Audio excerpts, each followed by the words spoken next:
कहानियों की सीरीज में आज की कहानी है खुदीराम बोस की, जिन्हें 18 साल की उम्र में ही चढ़ा दिया गया था फांसी। अभिवादन स्वीकार करिए अखिल का। जैसे ही लॉर्ड कर्जन ने 19 जुलाई 1905 को बंगाल विभाजन का फैसला किया, बंगाल ही नहीं पूरे भारत के लोगों के मन में आक्रोश भड़क उठा और हर जगह विरोध मार्च, अंग्रेजी शासन का बहिष्कार और अखबारों में अंग्रेजी सरकार के लेखन की एक तरह से बाढ़ सी आ गई। उसी जमाने में स्वामी विवेकानंद के भाई भूपेंद्र दत्त ने युगांतर अखबार में एक लेख लिखा, जिसे कलकत्ता सरकार ने राजद्रोह माना। कलकत्ता प्रेसिडेंसी के मजिस्ट्रेट डगलस किंग्सफोर्ड ने न सिर्फ प्रेस को जब्त करने का आदेश दिया, बल्कि भूपेंद्र दत्त को यह लेख लिखने के जुर्म में 1 साल की सजा सुना दिया। इस फैसले ने अंग्रेजों के साथ विद्रोह में आग में घी का काम किया। 6 दिसंबर 1907 की रात को मिदनापुर जिले में नारायणगढ़ के पास बंगाल के लेफ्टिनेंट गवर्नर एंड्रू फ्रेजर की ट्रेन को बम से उड़ाने का प्रयास किया गया।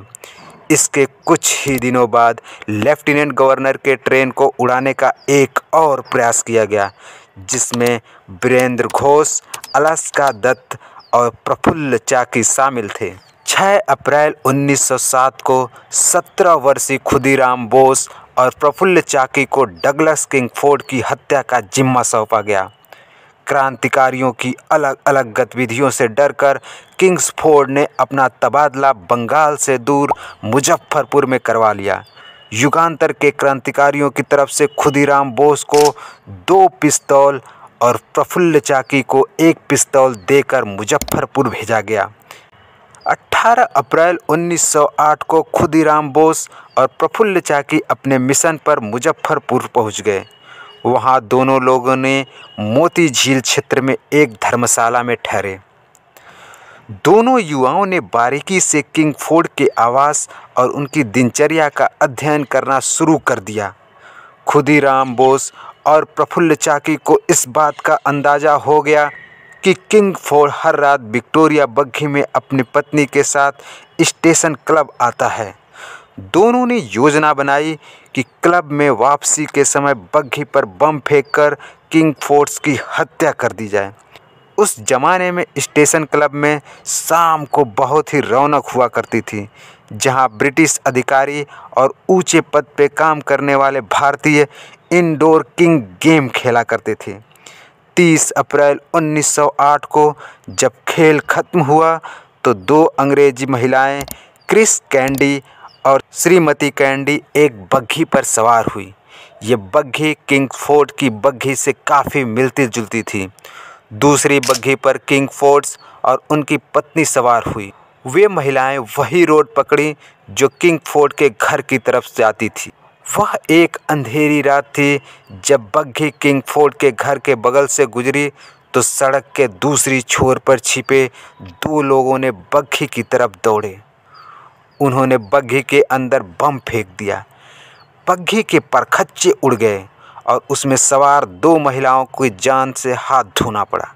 घटना की रिपोर्ट में कहा गया कि बम के धमाके में इतनी तेज़ी नहीं थी, लेकिन उसे इतने सटीक निशाने के साथ फेंका गया कि अगर बम इन महिलाओं से 1 फीट की भी दूरी पर गिरा होता तो इनमें किसी की भी जान नहीं गई होती।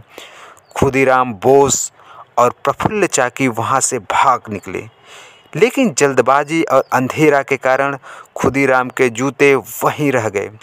इसके बाद जिला प्रशासन ने घोषणा किया, इन लोगों के बारे में जो कोई सूचना देगा उसे 5000 रुपये का इनाम दिया जाएगा। पूरे मुजफ्फरपुर में सनसनी फैल गई। खुदीराम और चाकी रेल पटरियों के किनारे भागते हुए समस्तीपुर के वैनी रेलवे स्टेशन पहुंच गए। उन्होंने रात के अंधेरे में 24 मील की दूरी भागते हुए तय कर ली थी।